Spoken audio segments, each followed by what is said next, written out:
as business owners, we have to be willing to lean into trying new things, investigating, certainly. Absolutely 40x is a huge number. And there are probably not a lot of companies that are going to be able to achieve that. Number one, my market for, interestingly, people who want to learn to become professional copywriters on that brand.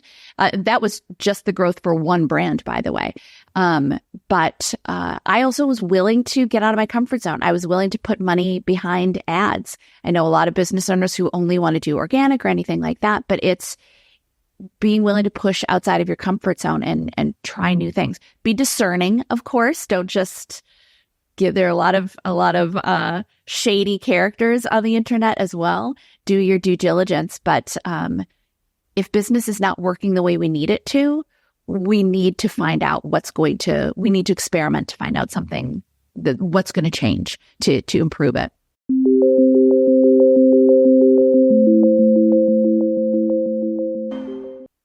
Welcome back to SEOLeverage.com. Gert here. This is episode 127. And I'm hearing so often that people very often get stuck in their growth journey, especially with an online business or as a freelancer, etc. So it really takes a major effort, I think, in sales. And I've invited our top expert in this field with her own methodology, Nicki Krawczyk. Thanks for coming. Thanks for having me. Nicki, it's really interesting. I was intrigued when I started reading about your sales system, and we're definitely going to ask you to elaborate more on it. I would just ask you very quickly to introduce yourself and say, how do you help businesses get unstuck, so to speak, and who do you usually work with? Yeah, absolutely. So like you said, my name is Nicki Krawczyk. I've been an online business owner for 11, 12 years now, somewhere in there. My background is in copywriting, so in messaging. I've been a professional copywriter for more than 20 years, which certainly comes in handy with business. And actually, my original first brand was and is teaching people to become professional copywriters. But the brand that we're going to talk about today, the sales system, came about because I was struggling to sell the course for copywriters. It was and is a fantastic course. It has helped a lot of people create very successful copywriting careers, but I tried all the things that they tell us to do, and I just couldn't get leverage. I couldn't seem to turn a couple of sales into, the hundreds of thousands of dollars, the millions of dollars that everybody said was possible, but I wasn't seeing. And so in 2018, I kind of took a step back from all of the things that they tell you to do. You have to live launch and you have to do challenges or boot camps or free groups or all of that stuff, because this industry is really just an echo chamber. I took a step back and said, all right, what do I know and what do I want? I know copywriting, I know messaging, I know customer psychology, and at the same time too, I don't want to be reliant on live launching, and because there's so many problems with it, which we can dig into if you'd like to. I want it to be automated. No, not at all. And I wanted to make sure that people could purchase when it was the best time for them, instead of kind of holding their wallets hostage until it's the best time for me. And so what I did was I created a system that did all of these things. And in 2018, I made $40,000, which I think was the most in my business, which was the most I'd made up to that point. In 2019, I made $268,000, and in 2020, I made $1.6 million.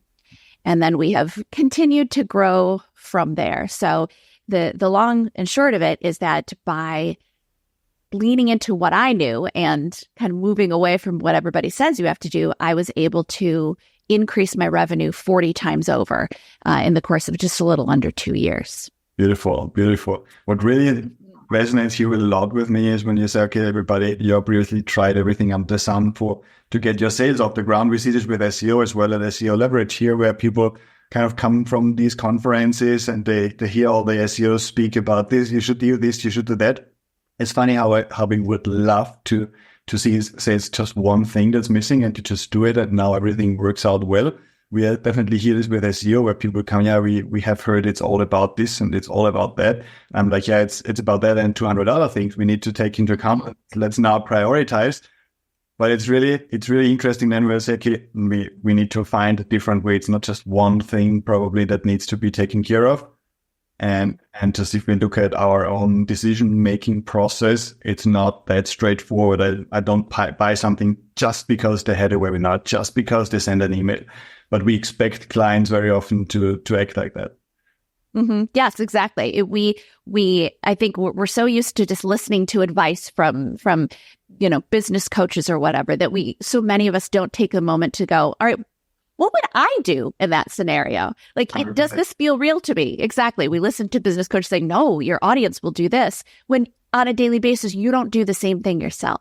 Yeah. Exactly. I love it. So obviously you made a bold claim there, 40x the revenue. Seems like an interesting entry point. Where should we start?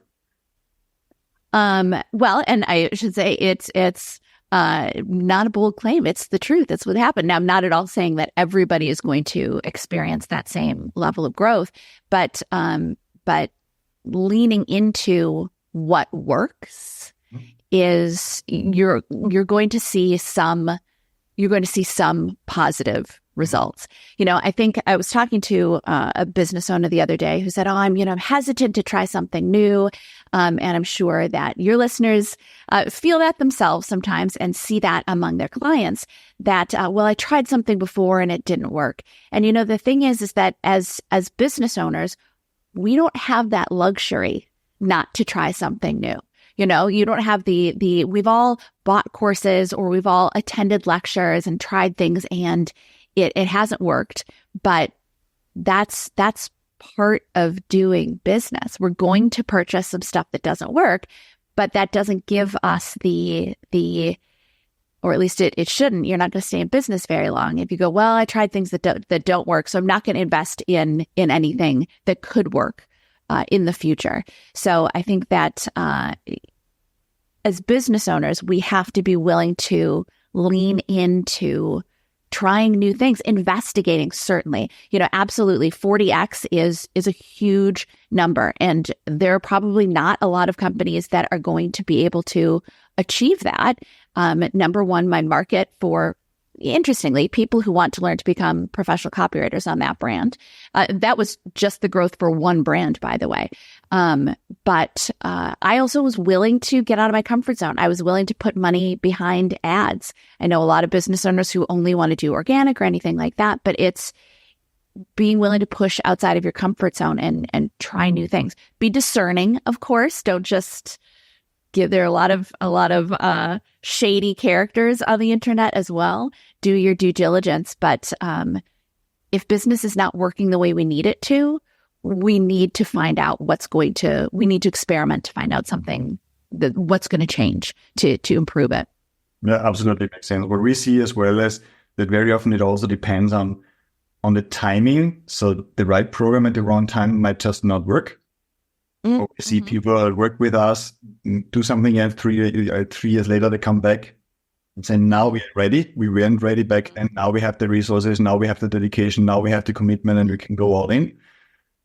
So very often it's not even that some particular program doesn't work. You might just not have the necessary commitment to push through to the level it's actually required. And I can look at my fitness routines probably and say, hey, maybe the program wasn't the program's fault, right? There might be some other variables there.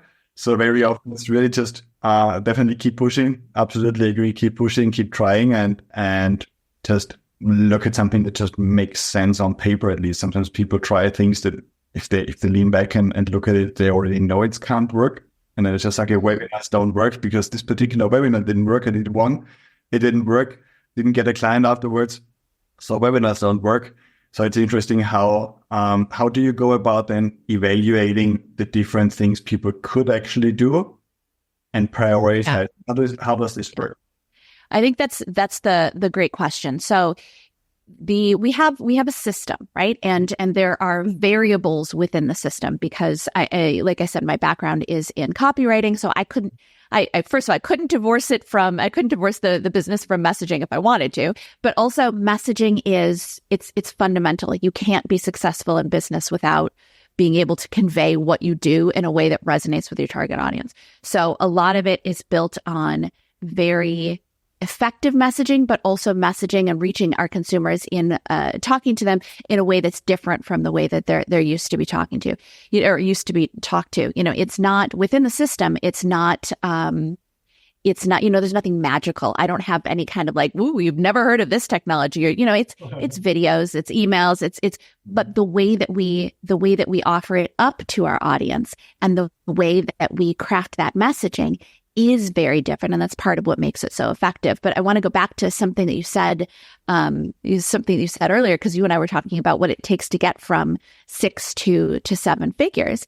And I think that the idea of it's not working, as business owners, all of us have said that at some point, right? Like, it's not working, but it's not working. We need to fix it. It's not a good starting point. Because it's so broad, the it's not working. What does that even mean? But a lot of business owners get stuck in this place of it's not working. I don't know what to do, and a lot of people never move past that. I mean, unfortunately the failure rate for businesses is huge. But it's when we get into asking specific questions. Okay, it's not working. Okay, well, okay. What is not working? Well, I'm not making sales. Okay.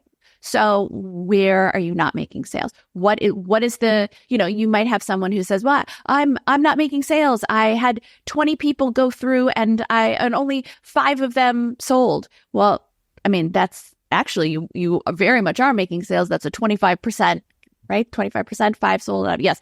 It's a 25% conversion rate. That's fantastic. It's not that you're not selling, you're actually selling quite well. You don't have the traffic numbers that you want in order to sustain the outcome. So really digging in to the specific factual questions and answers versus the it's not working, what do I do? That panic element. And even on the other side of that, the I'm so excited to be in business, yay. As much as possible, we need to separate out the emotion so we can dig into what's really going on in our businesses. I think this is fascinating. Yeah, we definitely have this in SEO as well, where people just say my SEO isn't working. Yeah, exactly. SEO has never been working for us, right? I say the rankings, it's actually they're not bad. And then we look into it and say, you're attracting just the wrong type of traffic, right? So people become online magazines and then and are clarifying all the questions people have about a specific industry when they don't even know what it is. And then they get a lot of traffic to what is email marketing article and say, okay, why am I not selling my email marketing high-level coaching? Yes, yeah, exactly. Talking to the wrong person. Very often with SEO, we have this at the beginning where people just say, okay, SEO isn't working, but it's actually they're just talking a different language. They're not talking the same language people would be talking. It took us a while to figure that out as well. We were talking a lot about SEO and technical SEO and how important all the elements is. And then we figured out that people are actually worried about ranking drops.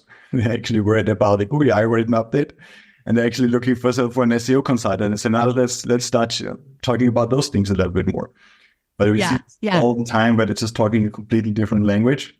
And so until you kind of say, okay, what does this actually depend upon? We're big on processes and breaking it down into the parts that actually build up the causation for something. And it's like, what is the particular part we actually need to look at? Yeah. And we will do this in our own businesses as much as we can be like, oh, clients, silly clients. We have those same blinders. We go in and we do the same thing with our business. We do the same thing every day. And all of a sudden we go, well, this isn't working, or this isn't, or I'm not seeing what I need to, we have those same blinders, and we're so busy as business owners. We get so used to just opening up our computers and going down the to-do list and then looking at our numbers maybe at the end of the week, or worse, maybe at the end of the month.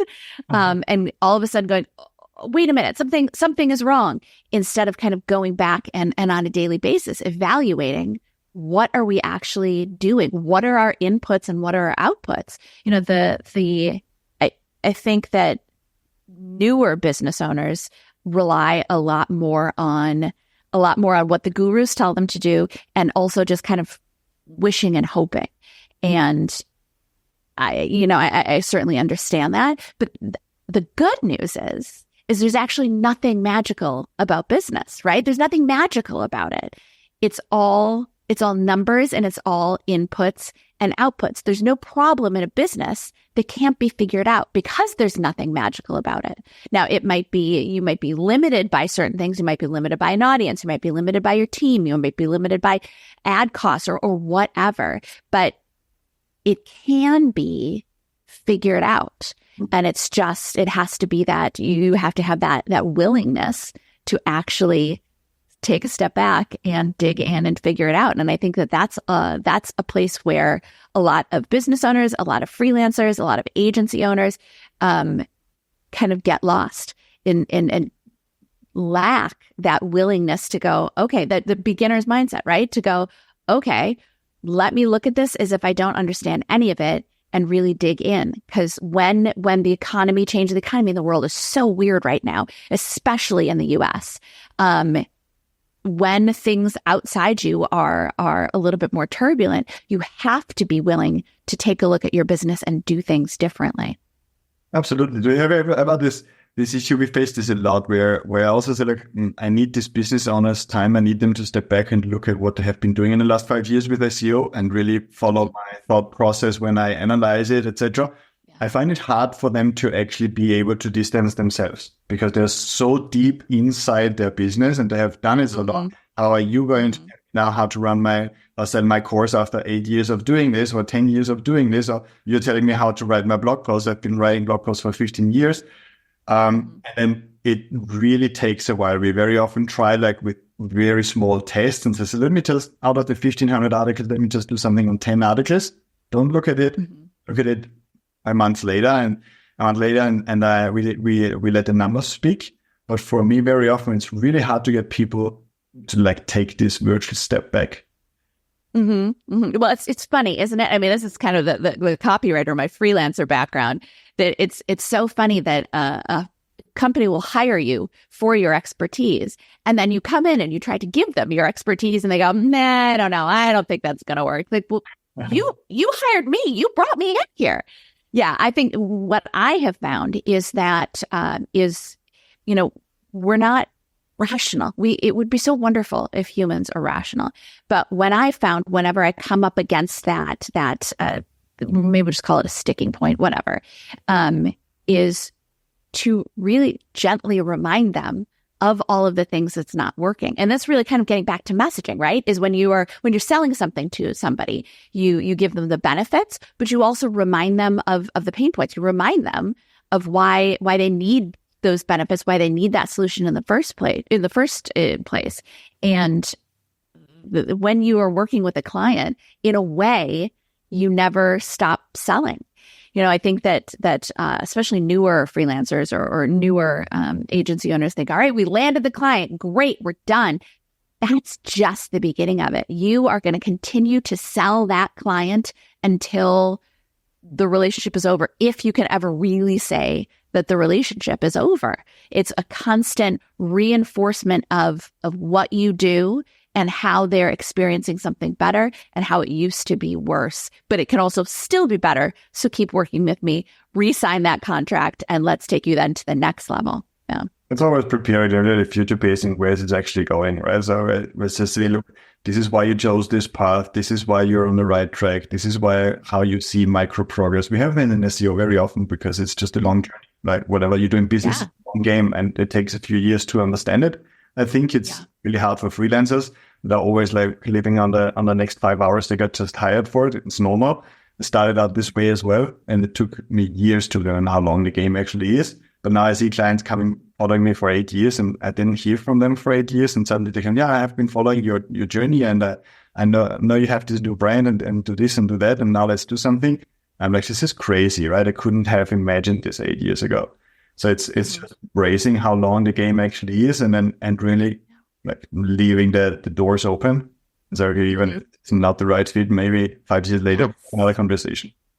Yes, exactly. Because that money is still good 5 or 6 years later. I mean, sure, everybody wants it in the moment, but you will still take that check 5 or 6 years later. It might be much bigger. The check might be much bigger. Yes, exactly. Yeah, they like that point a lot, that even if you maybe talked to them or had an outreach call, that there's still a relationship there. It's not necessarily that strong, but it's still, I think sometimes people think, well, I talked to them, they said no at the time, or they weren't interested. Oh, okay. To continue to follow up is probably one of the most underrated skills, or even just steps. It's a task, and it's so easy to do, but people are like, well, no, I'm not going to buy. If they want me, they'll come back to me. And that's not true, because we're all so busy. If you want to earn their business, you have to keep following up, whether it's if they're following you on social media, continuing to post, but also reaching out to them every once in a while, because business priorities change, projects change, people change, literal people in roles change. The person who said no to you 5 years ago could be in a different position. And the next guy that comes in goes, oh yeah, whoa, we need to make SEO a priority. Why hasn't anybody done this before now? Right. So continuing that reaching out is crucial in business, in any type of business, really. Awesome. Let's talk practical terms. What does this look like for a business that starts working with you, with your program? How do you approach this? I imagine in our audience, we have e-commerce sites, we have course creators, we have coaches, we have also sometimes local businesses, other businesses. Where do you start? How do you start working with them, or what kind of things can they expect from your program? Yeah, absolutely. So it is a self-paced program. And it's videos and courses and resources, but at the same time too, we pair that with a Facebook group and with twice monthly coaching calls. And in the Facebook group, from my other course where I train professional copywriters, I've taken kind of some of the cream of the crop there and trained them specifically on this program, what I call now the circuit sales system, so that I have, as part of the program, I have copywriters in there giving feedback to business owners on a daily basis. So as they work through the program, as they are creating their new messaging, to make sure that they're making it as effective as possible, I strongly encourage them. Some people don't. I think whatever, but post in the group and get feedback from these professional copywriters. I mean, that alone is worth like 10 times the cost of the course. But then people work their way through, they implement it, they have new, opportunities. We take them through testing protocols, because it's not just, as much as I can say, well, it's automated and you do, to a certain degree, you can turn it on and let it run and let it make the sales for you. There's also always opportunities to improve on it. I'm working on a course right now that I'm going to be adding into the circuit sales system to help our students improve their sales in a different portion of the customer journey. But we let people dig in, but we also give them as much support as we possibly can to help them be as successful as they possibly can be. I'm very invested, both personally and professionally, in people being wildly successful. So we do everything we can to make that happen. It's definitely great to have this kind of support. It's just okay, you can reach out if you have questions. You can obviously get the messaging checked. Not everybody can afford to work with a copywriter or sees the value. Even if the value is there, everybody doesn't see the value of working with a professional copywriter. So getting feedback there is extremely valuable. I remember my first time working with a copywriter, and it was really fascinating how they were able to explain my business better. It took me a while to digest it. I said, okay, I've been doing this for, I think it was 15 years back then. I was like, it's just unfair, right? I think copyright a little bit of an unfair advantage there. Skill and training. But that's the thing, is that writing for ourselves is the hardest writing that we will ever do, because we're so close to it. And even my copywriting students on the other brand, when they have to write their own websites, they go, why is it so hard? Because writing about yourself and writing about your business is the hardest writing that you will do. So that's part of why it's so valuable to have a professional who doesn't have all of the emotions and the baggage and the desired outcomes, and who can just say, hey, you've said all this stuff. This right here is what your audience actually needs to hear in order to make the purchase. Makes a lot of sense. How important do you think is it to, I mean, you get the messaging right, you put up pages, I imagine, content elements, emails, etc. How important is it to actually then push this through the different channels, or do you guide people on how to now run Facebook ads for their messaging, or how far does your program go, and where do you say, hey, now let's really work with a professional to get some help and get the word out? Mm-hmm. Yeah. No, we don't teach Facebook ads. That is a topic I don't even want to try to stay up to date on and to teach. It is huge, but we have resources for if people want to learn to do it themselves or if they want to hire someone. But yeah, it is, we have the system that will do the selling. But the nice thing is that once they have that system in place, all they really have to focus on is getting people into that circuit, getting people into the system. And that's up to them, whether they want to run ads or whether they want to focus on organic. And we know you've got social media options. You can be on a guest on someone's podcast. You can, there are all kinds of you can get in front of other people's audiences. There are all kinds of ways to get people in. Fundamentally, one way or the other, you're paying to get people on your list. You're either literally paying through ads, or you're paying via time and energy to get people in organically. But the nice thing is that so many business owners have to be struggling to get people on their list, and then they have to be struggling to sell them, and then struggling to resell them. And what we've done is we've taken that second half away. You're going to build it once, and yes, you can test and tweak and add things, but you're going to build it once, and all you have to focus on is just getting people into it and let the circuit do the selling for you. Beautiful. I will have to talk, not sure how much you can reveal why this is called a circuit setting system. Yes, absolutely. Can you explain that a little bit? Yes.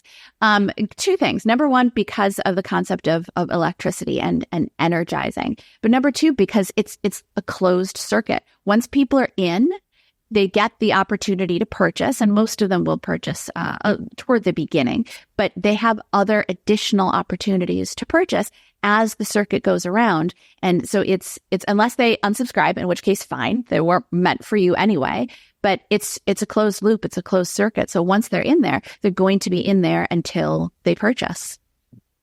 You combine different channels there? Do you combine a manual step as well? Or how can you imagine the system or should a sales system work? Mm-hmm. You can add manual elements if you want to do, say, a special live event or something like that. But what we strongly recommend, and my personal preference, is to have everything automated. And the nice thing is you can build it out so that each person that opts in for your list, for your circuit, is on their own timeline, is on their own deadline, gets access to certain portions of it, and each person gets 4 days or 5 days, or no matter what day they opt in or what time they opt in. So you can build the tech sophistication. It's not difficult to put together, but what the tech-wise, but what it allows you to do is, having been in the business for over a decade now, what it allows you to do tech-wise is just amazing. You get to create, and more, you get to create a customized experience for everybody who enters into your circuit. Is there a particular type of business where you would say the circuit sales system is specifically appropriate? I mean, I imagine courses specifically, other businesses as well? Yeah. Yep, absolutely. We get a lot of course creators, a lot of group program creators. We do get people who are one-to-one service providers. The only caveat with that is that you want to be careful how many people you're putting into your circuit, because if you're a one-to-one service provider, you're going to max out. There are only so many services that you can provide, so you can't really just kind of set it and let it go. You have to monitor a little bit more closely. We have not had anybody who, and then, memberships, that kind of thing. It would also work. There's no reason, it's one-to-one service. That would also obviously work for agencies. We haven't, to my knowledge, worked with anybody who sells products. Oh, that's not true. We had one person who worked with, who sold products. I will say, if it's, someone who wants to sell a $35 face cream, it's going to be way too much work to sell a $35 face cream. But if you have something bigger, that could certainly work too. It's what it really comes down to is effective messaging and the customer psychology. And if your business can accommodate large amounts of people and larger amounts of sales, then there's no reason it couldn't work. How much time do you think a business owner should invest a week in sales?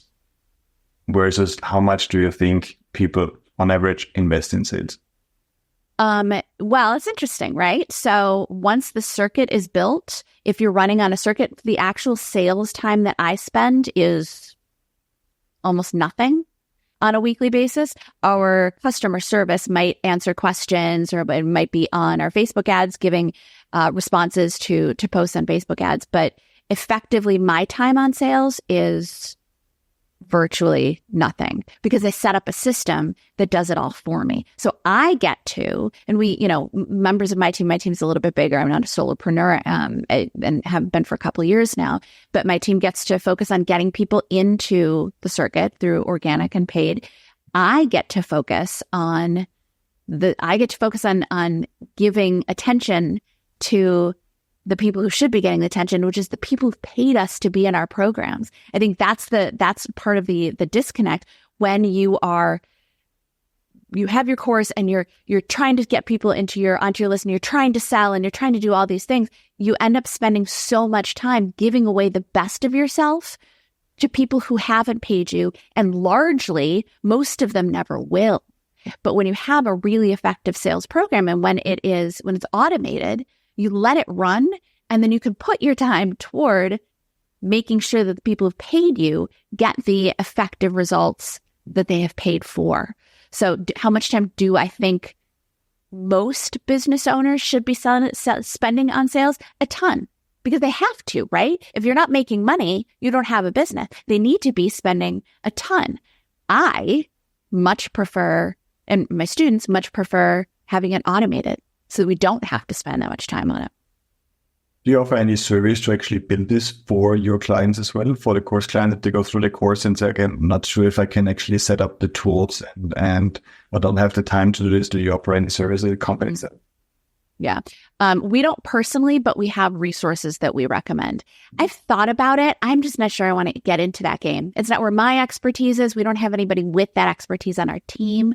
So it's something we could add in the future as kind of an upsell. But right now we have resources that I trust them. They're fantastic.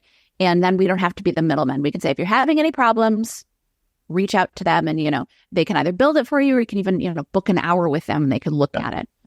Exactly. We do the same thing where we are very often asked for WordPress support and things like those. And so forward an email and introduce them to Justin, who's running this for us with this software company, and he likes to do that, and I like to do SEO, and if everybody does what they like to do, I think the outcome is much better. But it's good to know that obviously if there are any issues, that somebody actually gets referred to a trusted advisor. Otherwise, people very often end up on Upwork picking the first person they find, and I have my clients have terrible experiences with really getting their businesses destroyed this way. So it's always good to have somebody trusted that can build things for you. Yeah, exactly. It's the same thing. We would get a lot of people saying, well, can you do it done for me? Can you build it? Can you just build it out for me? And I just don't want to move into that. It would require a big change to our business. But what we do is, like I said, we have the resources to build it. We have the copywriters in the group providing feedback as part of it. But we also say, we give them the access to, we say, if you want to hire them, go for it. Again, we're not the middleman. So you can effectively create a done for you between the people who are building it, the people who are writing it. It's not an area I want to play in, just for my own personal desires. Perfect. So Nicki Krawczyk from circuitselling.com, is that correct? Mm-hmm. Mm-hmm. Yeah, Circuit Selling, they can opt in, get the video discover if it's something they're interested in. And then if they want to, they can find us on Instagram, on Facebook at Circuit Sales System. Circuit Sales System. Perfect. Yeah, we're going to link your profiles and your website over at SEOLeverage.com/podcast. This is episode 127. Thank you so much for Nicki for explaining your sales system, for obviously telling about sales, how sales should be looked at. We learn a lot of things. Definitely automation is always tempting to make sure that make it actually work. And whenever automation is applied to a particular case like sales, it definitely pays off and makes a lot of sense. I'm sure a lot of listeners are going to reach out to you. Thank you so much for coming to the show. Thank you for having me. It was a lot of fun. Awesome. Thank you.